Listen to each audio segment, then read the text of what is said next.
Sí, ha colocado Dios en mi corazón para nosotros hoy, reescribiendo la historia. Corrían los siglos cuarto y quinto antes de Cristo. El pueblo de Israel atravesaba una época de profunda y difícil dificultad. Tras haber vivido la dura esclavitud impuesta por los babilonios. Para el pueblo de Israel todo era incertidumbre. Desde la lógica humana, es decir, desde la realidad del pueblo de Israel, no parecía haber esperanza. Acababan de salir después de muchos años de estar exiliados en Babilonia como esclavos. Retornan a su tierra y no encuentran nada. Incluso lo que para el pueblo de Israel era un gran baluarte, el imponente, majestuoso templo que había sido construido por Salomón, había sido destruido también. Ni eso que para ellos simbolizaba y representaba tantas cosas tan buenas que daban esperanza, hasta eso estaba destruido. Y en ese momento el pueblo de Israel tenía un vacío espiritual y nacional. Es decir, en la persona de cada israelita el corazón sentía esa desazón, ese sosiego, esa desesperanza por todo lo que había acontecido y por la realidad que se encontraban después de salir de Babilonia. Y en medio de toda esta situación, por allá en el libro de Primera de Crónicas, en los primeros capítulos, muestra la genealogía de lo que habían sido los reyes. De esta forma, el escritor de Primera de Crónicas recuerda la identidad que el pueblo tenía después del exilio. Después del exilio, después de esa situación tan trágica que hace un momento les acabo de nombrar, el escritor de Primera de Crónicas les afirma la identidad a través de mostrar quién ha sido el pueblo de Dios. Sin embargo, en medio de toda esta situación tan difícil que vivía el pueblo de Israel al salir de Babilonia, por allí en Primera de Crónicas, en los primeros capítulos, surge un breve, muy breve, a decir verdad, muy corto, pero poderoso relato.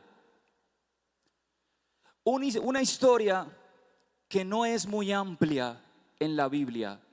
Sin embargo, aunque no es muy amplia, sí es muy profunda. Y es la historia de Jabes. De pronto, no he escuchado de Jabes, pero relata en Primera de Crónicas, capítulo 4, versículo 9, y dice: y Jabes fue más ilustre que sus hermanos, al cual su madre llamó Jabes, diciendo: por cuanto lo di a luz en dolor. Tremendo. Porque aunque es muy breve y muy corta la historia de Jabes, la primera parte, al relatar su historia o al relatar su nacimiento, lo marca con sufrimiento, dolor. El nombre Jabes, significa dolor. Para los hebreos, para toda la cultura hebrea, el nombre no es por colocarse. El nombre se estudia, se analiza, se observa. Porque todo nombre para los hebreos tiene un significado profundo. Cuando ellos colocan el nombre a alguien, los hebreos, la cultura hebrea, está intentando reflejar la identidad y el destino que le espera a esa persona con su nombre. Para ser más explícito, Dios llama a Abraham y en el caminar de llamar a Abraham, Dios le dice: voy a cambiar tu nombre. Y en lugar de llamarte Abraham, a partir de ahora te llamarás Abraham, es decir, padre de multitudes. Con esto quiero mostrarle que el nombre sí muestra la identidad y el destino de la persona que lo porta. No en vano los nombres de Dios para los hebreos son tan significativos. Jehová Jireh, Jehová Nisi, Jehová Nake, Jehová Sitkenu, Jehová Ra, Jehová Shama, entre tantos nombres, representaban lo que era Dios para ellos en distintos escenarios. Ahora, en este caso en particular, del que estamos hablando, y me refiero a Jabes, llamarlo Jabes al nacer, su madre lo marca con una historia de dolor, con una historia donde parecía que el desarrollo de su vida se iba a conjugar en medio del sufrimiento, el dolor, quizás la pesadez y seguramente todo lo que se pueda alinear o pueda florecer desde esa realidad que le estaba dando su madre al colocarle el nombre Jabes o dolor. Y quiero hacerle una pregunta: ¿cómo viene la vida? ¿Cómo viene su life? Para ser más contemporáneos, live significa en vivo. ¿Cómo está su en vivo? ¿Cómo está su vida? ¿Cómo trae su vida hoy aquí? Quizás marcada por el dolor, de pronto marcada por la tristeza, o de pronto se ha hecho como un tatuaje, se ha marcado en la piel la frustración, quizás por un pasado familiar, donde parece que a causa de todas las realidades de los antepasados, venimos marcados para vivir en no poder tener una familia estable y estar propensos al divorcio, donde la familia mantiene más que en el reino, en el mismo infierno, donde usted llega a su esposa, donde usted llega a su casa y no encuentra un hogar, sino un caldo de alacranes. Parece chiste y meme, pero es realidad, cuando no debería ser así. No es la verdad de Dios para nadie que ha decidido acercarse a Él. ¿Cómo viene su life? ¿Cómo viene su vida? Marcada por la pobreza. Aparentemente nadie en su familia logró ejercer un estudio y hacerse profesional. Y usted piensa: si en mi familia nadie pudo, para mí va a ser muy difícil. Y se ha dejado atraer como un imán a esa marca familiar de sus antepasados.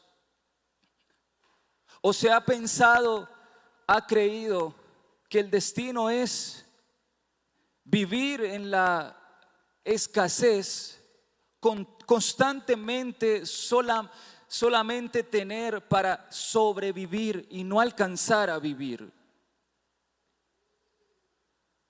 O de pronto es algo físico, una enfermedad física, donde se viene arrastrando por mucho tiempo, donde parece que los años, en lugar de mejorarte, cada vez todo desmejora o empeora. ¿Cómo viene tu vida hoy? ¿Sabe algo? Jabes tenía algo claro. Jabes no quería por ningún motivo que su condición continuara igual. Jabes tenía claro que esto no es como comienza, es como quieras que termine. Y quiero repetirle eso.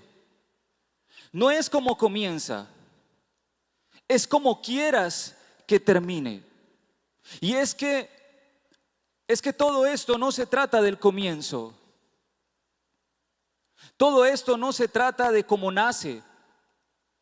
Hay un refrán que dice que en el desayuno se conoce cómo va a ser el almuerzo y la comida. ¿Alguien lo ha escuchado? Quiero decirle que no aplica para su vida. En usted, aunque el desayuno no haya sido el más grande, no va a marcar cómo será su almuerzo y cómo será su cena. Hay cosas que son inmutables. Hay cosas que son incambiables. Lo que haya ocurrido en la familia, las oportunidades perdidas o aquellas que no supimos aprovechar, son cosas inmutables, ya pasaron, ya no se aprovechó, ya son incambiables. Malas decisiones, malas compañías, malas reacciones, todo eso ya sucedió y es incambiable. Todo eso pertenece al pasado y no puede cambiarse. Y pensar y repensar o sobrepensar en esas cosas incambiables, en esas cosas inmutables, solamente generan una cosa, y es depresión. Depresión, en otras palabras, es exceso del pasado. Aunque el inicio de Jabes fue dramático, fue lleno de dolor, fue lleno de sufrimiento, él anhelaba una vida distinta. Jabes anhelaba un porvenir diferente. Y quiero que me acompañe a lo que dice Primera de Crónicas capítulo 4 versículo 10. Y dice la palabra: e invocó Jabes al Dios de Israel, diciendo: oh, si me dieras bendición y ensancharas mi territorio, y si tu mano estuviera conmigo y me libraras del mal, para que no me dañe. Y le otorgó Dios lo que pidió. ¡Ah! Tremendo. Porque aunque la condición de Jabes en sus inicios fue dramática y llena de dolor, marcada por el sufrimiento, por el sosiego, donde ni aún su propia familia cercana, lo más íntimo, y con esto me refiero a su mamá, tenía esperanzas en él, lo marca con un destino de dolor y de muerte.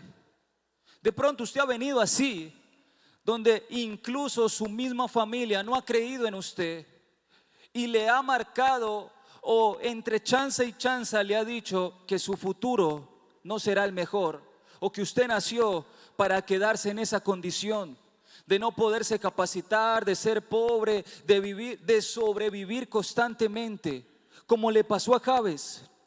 Pero ¿sabe algo?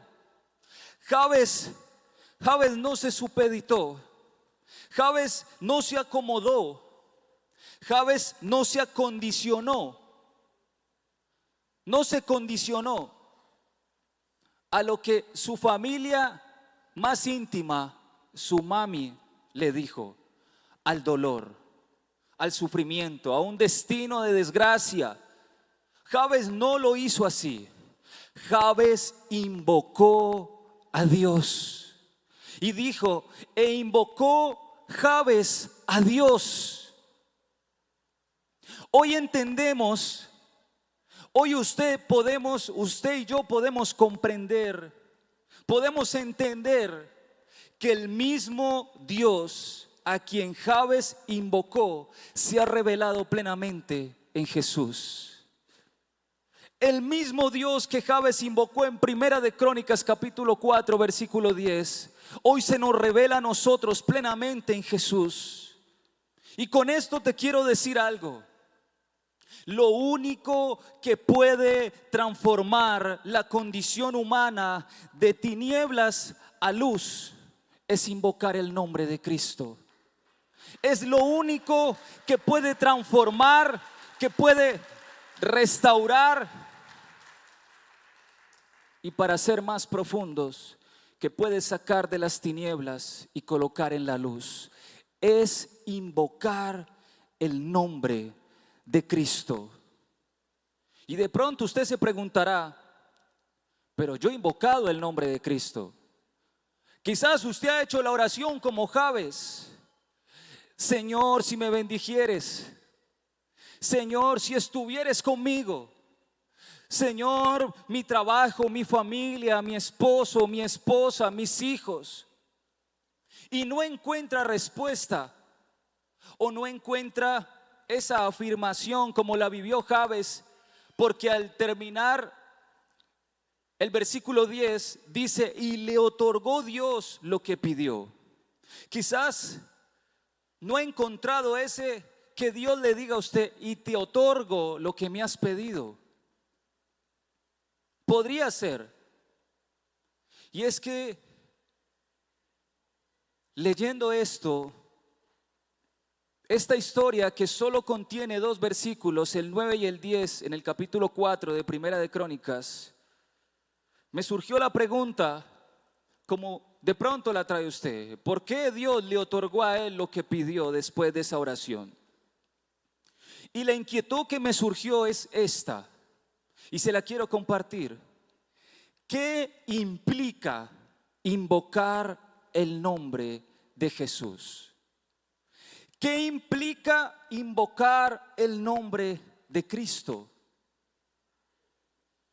Allí podríamos o vamos a descubrir por qué Jabes, cuando invoca a Dios, se le otorga lo que pide. Y es que al leer el versículo 10, Jabes, a través de su oración a Dios, muestra lo que representa invocar el nombre de Dios o invocar el nombre de Cristo. Inicialmente, Jabes le dice a Dios: si me dieras bendición. Cuando alguien, no sé si a usted le ha pasado, que en algún momento le ha dicho: Señor, yo necesito ser más paciente. ¿A alguien le ha pasado?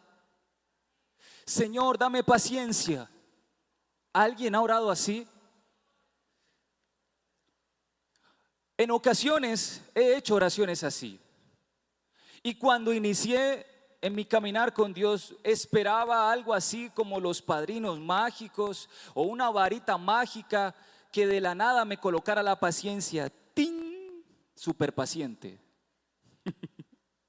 Sin embargo, no es la forma de Dios obrar. Cuando pides paciencia, prepárate para la formación. Prepárate para poder, a través de circunstancias, desarrollar paciencia. Y circunstancias muy simples. Por ejemplo, necesitar llegar rápido a un lugar, pedir un taxi o un Didi, y llegan esas personas que manejan con una calma, con esa paz del cielo, y usted tiene 5 minutos y usted lo mira y le habla. Ese tipo de situaciones forman la paciencia. Del mismo modo en que a Dios le pedimos paciencia y Dios trabaja en nosotros para formarla, de ese mismo modo, quien pide bendición a Dios debe entender, debe saber que la escalera previa a la bendición se llama obediencia. Es decir, cuando decimos Dios bendíceme, también estamos diciendo Dios estoy dispuesto a obedecerte. Somos ligeros para decir Señor bendíceme, Señor necesito que me bendigas, y a veces no comprendemos la sazón que trae pedir bendición, y la sazón que trae es obediencia. Implica decir Señor estoy dispuesto a obedecerte. Y Proverbios capítulo 22 versículo 4 dice: humíllate y obedece a Dios y recibirás riquezas, honra y vida. Pero todo esto me lleva a una pregunta: ¿cuántos quieren ser bendecidos? Uy, todos queremos ver el cielo en la casa. Todos queremos ver una familia donde usted entre y huela a flores, huela a aroma, y no que usted entre y sienta como ya los alacranes se despiertan. Todos queremos ver el cielo en nuestra finanza, todos queremos ver el cielo en nuestros hijos, donde usted le diga a su hijo: hijo ven, y él: sí señor, no señor. Nunca haya un para qué ni un por qué. Mentira, eso hace parte de la naturaleza de ellos mientras crecen. Pero si todos queremos bendición, si todos queremos ser benditos y bendecidos, ¿por qué nos cuesta la obediencia? ¿Por qué nos cuesta obedecer? La bendición es igual que la paciencia, no es una fórmula mágica, no es una varita donde ¡ting! Bendito, no. La bendición es el escalón que está después de subir la obediencia. Y eso es innegociable. Es el diseño de Dios, es la forma de Dios obrar. ¿Por qué nos cuesta la obediencia? La obediencia es sinónimo de dar. La obediencia es sinónimo de entregar.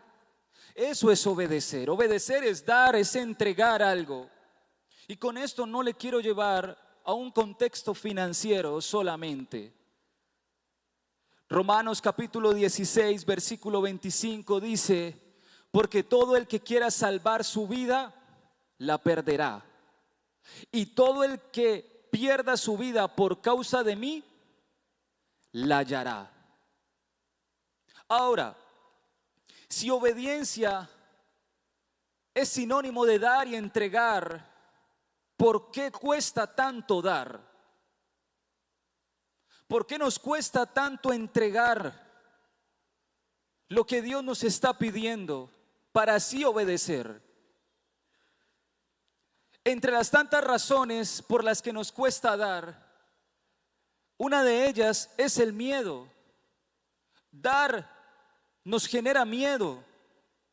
A veces se puede sentir que al dar se pierde algo importante, como que si entregar o dar fuera sinónimo de quedar vacíos. Hay personas que de pronto Dios ha querido bendecirles, pero como les he dicho, antes de la bendición está la obediencia, y el Señor ha dicho: necesito que me entregues esa relación, no te conviene. Necesito que me entregues eso que consumes, que no te hace bien. Necesito que me entregues ese mal hábito. Necesito que me entregues eso que tú y yo sabemos, que nadie sabe, pero que a ti te hace mal. Y nos da miedo entregarlo porque creemos que entregar es sinónimo de quedar vacío. O algunos piensan que dar es perder dignidad, porque al tenerlo aún siento esa dignidad, que realmente no es dignidad, es un orgullo. Cuando entregamos lo que Dios nos pide para acceder a la obediencia, para adentrarnos a la obediencia, nos estamos rindiendo, nos estamos humillando. Pero no solamente es el miedo una de las causas del por qué nos cuesta dar. Otra causa es el ego. Dar significa soltar el control. Y nosotros por naturaleza somos egocéntricos, es decir, nos gusta tener cosas o todo bajo control. Y al ego no le gusta soltar. Entonces el ego se vuelve ese hombre fuerte, esa barrera para yo poder dar o entregar lo que Dios me pide y así obedecer. Y nos abstenemos por no perder el control de situaciones, de cosas en la vida, lugares. Incluso hay gente que tiene trabajos que Dios le ha dicho, suéltalo, no quiero que trabajes más ahí, quiero que hagas otras cosas, tengo nuevas puertas para ti. Pero pensar que obedecer a Dios en soltar ese trabajo nos puede dejar vacíos y sin el control económico nos ha impedido ver la bendición de Dios. Y es que dar es soltar el control.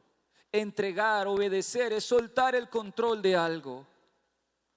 El ego termina siendo una de esas causas, una de esas situaciones, de esos hombres fuertes, de esos paradigmas mentales que impide obedecer, que impide darnos a Dios como Él espera. Pero ¿sabe algo? Jesús enseñó en Hechos 20:35, más bienaventurado es dar que recibir.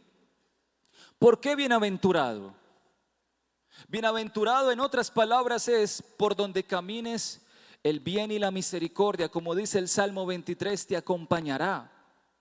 Entonces Jesús le está enseñando a los discípulos, comprendan que cuando ustedes entienden que dar es lo mejor que pueden hacer, van a ser bienaventurados. Por donde vayas, el bien y la misericordia de mi Padre, hablando Jesús, te acompañará. Y eso es una verdad que se nos tiene que revelar para poder contemplar y ver la bendición como Dios la espera. Dar es un acto de fe. Entregar, obedecer es un acto de fe. Hebreos 11:6 dice, pero sin fe es imposible agradar a Dios. Cuando nosotros damos algo que Dios nos está pidiendo, cuando entregas esa relación, cuando entregas esa amistad, cuando entregas esos malos hábitos, cuando entregas esos deseos de escuchar música del mundo que no glorifican a Dios, que satisfacen tu carne pero deshonran a Dios, cuando decides soltar el mal vocabulario, cuando decides soltar el ser autoritario por decirle al Señor, dame autoridad para ejercer sobre mi esposa, sobre mis hijos, sin ser imponente, sin ser grosero. Cuando decidimos entregar eso sin saber qué podría pasar. Podría suceder que un hombre piense, si yo me entrego mucho a mi esposa, después me pisa, o me manipula, o me utiliza. Puede llegar ese pensamiento. Sin embargo, dar, entregar, es un acto de fe que glorifica a Dios. Y con esto quiero decirle algo. Y quiero que se lo lleve en su corazón. Quien da su vida a Jesús, gana con cara y gana con sello.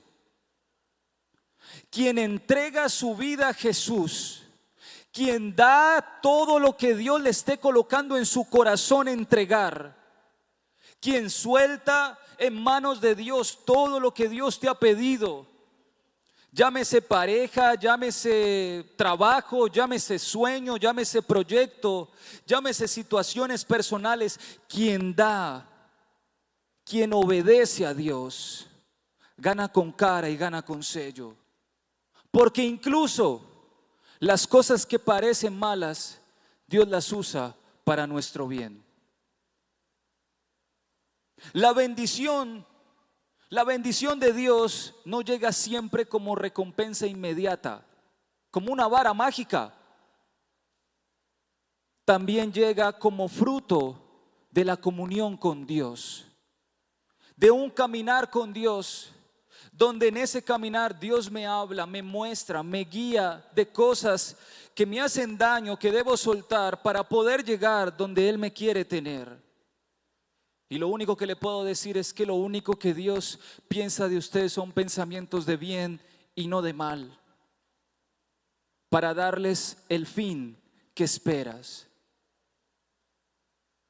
Dios bendice, por supuesto, está deseoso de cambiar situaciones, de cambiar familias, de cambiar personas, de cambiar realidades, de cambiar nuestra vida. Pero debemos invocar el nombre de Cristo. Debemos invocar el nombre de Jesús como lo hizo Jabes, pero no hablando por hablar, siendo entendidos en lo que hablamos, comprendiendo lo que implica invocar el nombre de Cristo. Cuando la gente va a buscar a San Gregorio, toda la persona que visita un espacio de San Gregorio, ellos no se les cobra dinero. La ofrenda es voluntaria, eso es real. Pero ellos entienden lo que implica visitar el lugar. Saben que tienen que acostarse, vestirse de blanco, colocar un vaso con agua, unas tijeras, según la gravedad de la enfermedad o la patología que tenga la persona.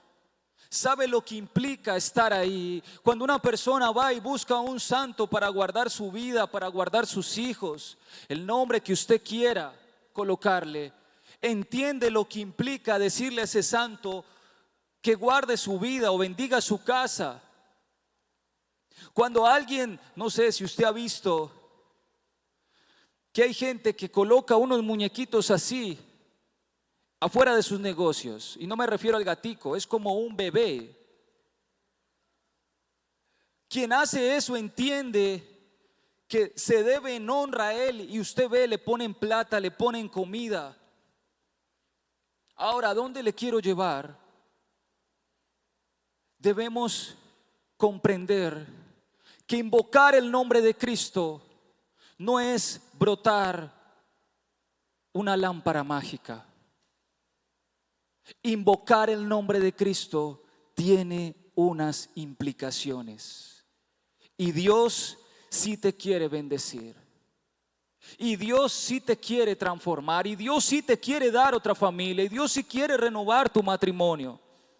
Y Dios sí quiere transformar tu esposo, tus hijos, tu salud. Dios sí quiere transformar tu esposa, tus finanzas, todo. Cuando Dios llega es como un tsunami, todo lo atrapa, todo lo encierra, todo lo transforma. Dios no trabaja por partes. Dios cuando llega empieza en todas las cosas a trabajar.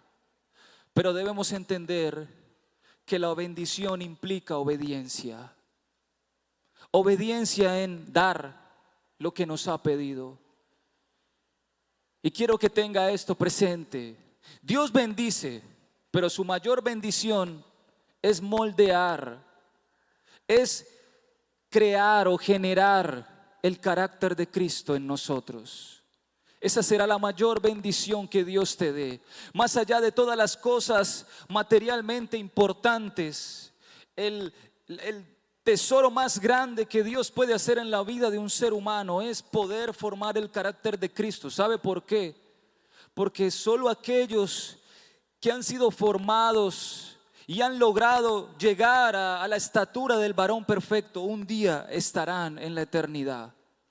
Y no se trata de obras, Dios lo hace en quien dice: Señor, yo te invoco, pero también estoy dispuesto a dar, a entregar lo que impida tu mano obrar, tu mano trabajar en mí. La oración de Jabes continúa diciendo: si ensancharas mi territorio. El ensanchamiento es sinónimo de crecimiento. Jabes quería que Dios le diera crecimiento. La situación del pueblo de Israel era tétrica, triste, agónica, mala. Sin embargo, el crecimiento que proviene de Dios, cuando Dios da el crecimiento a alguien, no lo da piramidalmente. Es decir, no lo da inestablemente o de manera incierta. No. Donde no sabe usted cuándo se detendrá o caerá. El crecimiento de Dios no es así. Cuando Dios da un crecimiento a alguien, se lo da firme y constante, así como dice la palabra, como la luz de la aurora, de aumento en aumento. Por eso, el verdadero crecimiento de Dios no comienza afuera, comienza en el interior del ser. Aquí, desde aquí comienza, desde adentro de la persona, para luego reflejarse hacia afuera en todas las áreas de la vida. ¿De qué sirve una persona con $1,000 millones sin tener dominio propio? ¿Le durará? ¿Quién sabe cuánto? ¿Cuánto tiempo podrá durarle a alguien sin dominio propio? ¿De qué le sirve a alguien una buena esposa o un buen esposo si no ha sido formado en su ser, por ejemplo, la paciencia?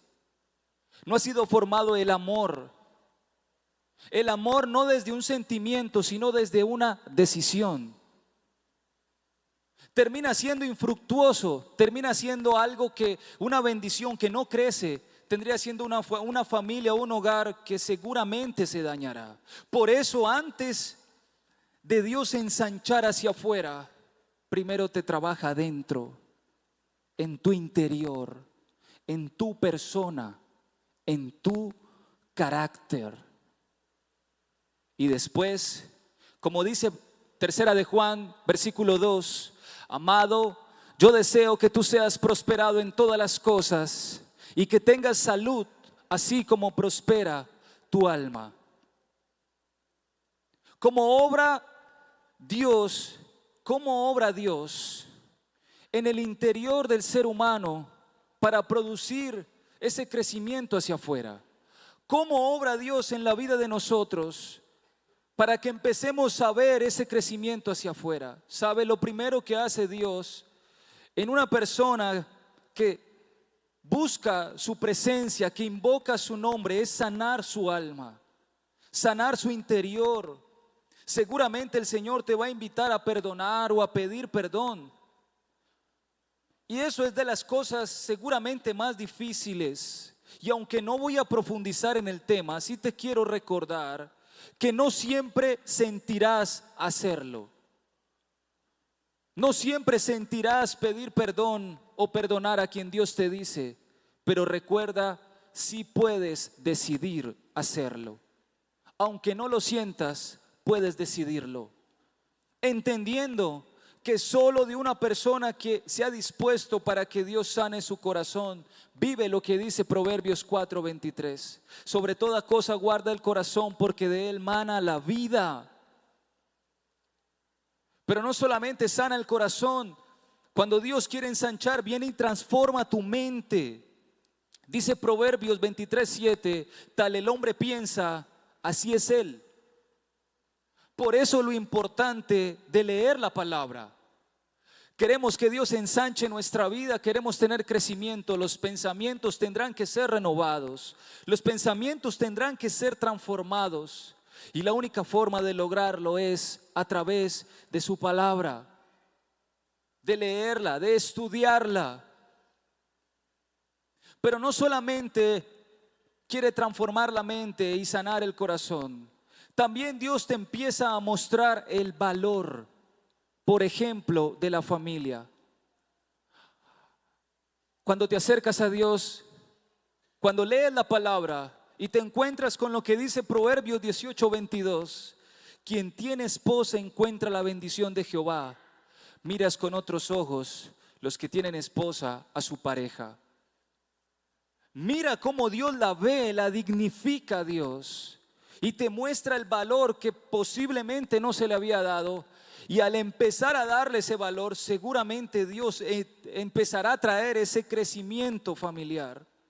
Pero no solamente muestra el valor de la esposa, también del esposo, pero también dice el valor de los hijos. Los hijos son herencia de Jehová, dice el Salmo 127. Y empieza uno a entender el honor y el privilegio que Dios le ha dado al entregarle hijos. No los ve uno como una carga, sino como una misión, como un tesoro confiado por Dios.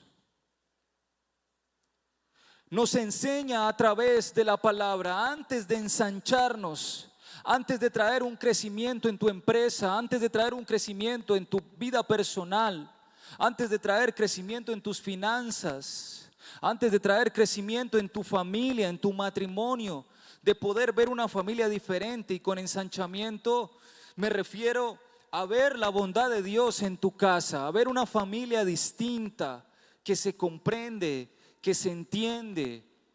Antes de eso, Dios nos enseña algo súper importante llamado mayordomía. La mayordomía nos enseña el principio del dominio propio. Del dominio propio en tantas cosas como en el dinero, en no caer en compras compulsivas. Cuando llega la bendición, saber en qué momento hacer y en qué momento no hacer. También nos da la prudencia. Dios nos enseña la prudencia antes de ensancharte y de hacerte crecer. Te enseña la prudencia, el sentido común para administrar bien no solamente tus recursos, sino todo lo que Él te ha confiado. Ser prudente, tener sentido común, tener obviedad para saber en qué momento se debe hablar y en qué momento no. Si usted ve a su esposa y está medio rojita, mi hermano, no le hable. Tráguese sus palabras hasta el otro día. Y viceversa, si su esposo llega cansado y usted lo ve así, mi hermana, no le hable. Seguramente todo terminará en una discordia. Dios nos da esas cosas que parecen simples pero no se hacen. Dios las forma, nos da esa prudencia, ese sentido común. Nos enseña la astucia para soltar la malicia y poder generar recursos y hacer negocios sin deshonrar a Dios, y así poder traer un ensanchamiento que no tiene en medio del ensanchamiento o el crecimiento revuelto con maldición, con anatema, con cosas que deshonran a Dios. No, viene ensanchamiento y crecimiento, pero todo está honrando a Dios. La forma en que haces tus negocios honra a Dios. La forma en que generas recursos honra a Dios. Y a la vez nos enseña a los que tenemos familia que no todo es trabajo. Porque a veces pensamos que hay que trabajar. Pero Dios viene y nos muestra y nos enseña que todo tiene su tiempo. Y aprendamos esto. Aquello a lo que no se le dedica tiempo es como una flor sin agua ni sol. Termina por marchitarse.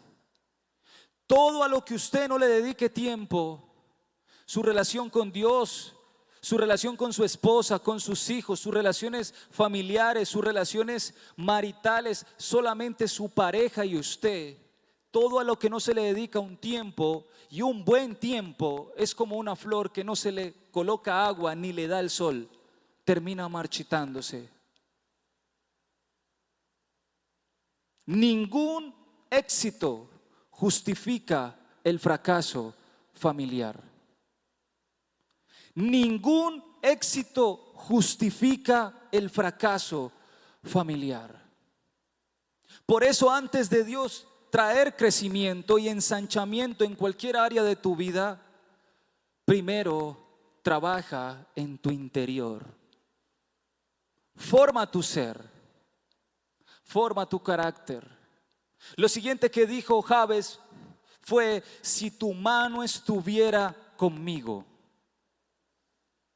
Si tu mano estuviera conmigo. Moisés fue tajante con Dios y le dijo: si tú no vas conmigo, no me saques de aquí. Eso le dijo Dios a Moisés. Eso le dijo Moisés a Dios, cuando tenía que salir. ¿Sabe? En otras palabras, si usted y yo estamos pensando o estamos invocando el nombre de Cristo para que las áreas que están en tinieblas salgan a la luz, hay que entender, hay que comprender que esto implicará algo innegable, algo no negociable, que todo lugar donde estemos o vayamos, la presencia de Dios nos debe acompañar. Y usted dirá, no, pero es que mi trabajo no es una iglesia, mi empresa no es una iglesia. No, es que Dios no se trata del lugar, Dios está aquí. Y en tu actuar y en el pensar, en el actuar y en el pensar es donde le damos lugar a Dios, para que esté con nosotros en el lugar que sea, donde sea. Sin embargo, quiero decirle, hay lugares que Dios colocará en tu corazón no regresar. Hay lugares que Dios te gritará en el corazón, no quiero que regreses allá.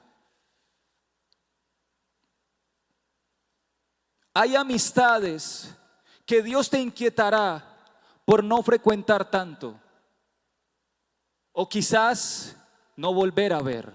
Y tú dirás, Señor, pero yo quiero ser luz para ellos. Y el Señor dirá, no es de ti hacer la obra, es de mí, y la hago como quiero y cuando quiero.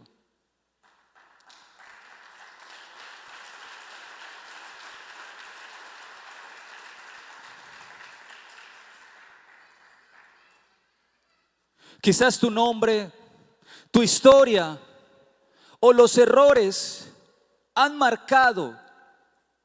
Quizás tu life, tu vida viene así. Viene marcada por errores tras errores, fracasos, frustraciones, donde en lugar de avanzar se retrocede o se está en un estanque, donde la vida no es un río que continúa su fluidez hasta que llega al océano. No, quizás la vida está como un estanque. Pero hoy quiero recordarte lo que vivió Jabes. Y hoy, como Jabes, tú puedes invocar a Jesús. Puedes invitar a Jesús y decirle, Señor, reescribe mi historia. Señor, reescribe mi vida. Reescribe mi futuro, mis generaciones, porque sé que lo que hoy estoy sembrando en gran mayoría es maldición antes que bendición. Y aunque la situación no haya sido la mejor hasta hoy en su vida, le recuerdo lo que hace un momento le dije: no importa cómo comenzó, no importa cómo todo comenzó, lo que sí importa es cómo terminará cuando Dios tome el control. Y dijo Jabes, e invocó Jabes al Dios de Israel diciendo: oh, si me dieras bendición y ensancharas mi territorio, y si tu mano estuviera conmigo y me libraras del mal para que no dañe. Y le otorgó lo que pidió. Yo quiero hacerle una pregunta. ¿Alguien necesita invocar el nombre de Cristo? ¿Alguien necesita invocar el nombre de Jesús? ¿Alguien puede ver que solo en Cristo podemos encontrar transformación a nuestra casa, a nuestra familia, a nuestro futuro, a cada área de nuestra vida? ¿Alguien? Si alguien entiende que solo invocando el nombre de Cristo y a su vez comprende lo que implica, le invito para que venga acá adelante y juntos invoquemos el nombre de Cristo y le digamos: Señor, aquí estoy yo, aquí está mi casa, aquí está mi familia, yo quiero que hagas la obra en mi vida. Seguramente no había entendido lo que implica invocar tu nombre, pero hoy decido acercarme y tener las fuerzas para soltar, para entregar, para dar, para permitir que trabajes en mi interior, en mi ser. Yo le puedo garantizar algo. No hay ser humano que haya invocado el nombre de Cristo y haya quedado en vergüenza. No hay ser humano que haya dicho: Señor, yo entiendo lo que implica llamarte, pedirte que vengas a mí. Y Dios no le ha dado fuerza a todos los que han invocado su nombre, aún en esas cosas que son difíciles de obedecer. Su gracia ha venido como bálsamo para fortalecer y llevarle a esa obediencia que le permita ver la bendición que siempre ha soñado. Y quiero que los demás nos pongamos sobre nuestros pies, por favor. Y vamos a invocar el nombre que es sobre todo nombre. Vamos a invocar el nombre de Cristo.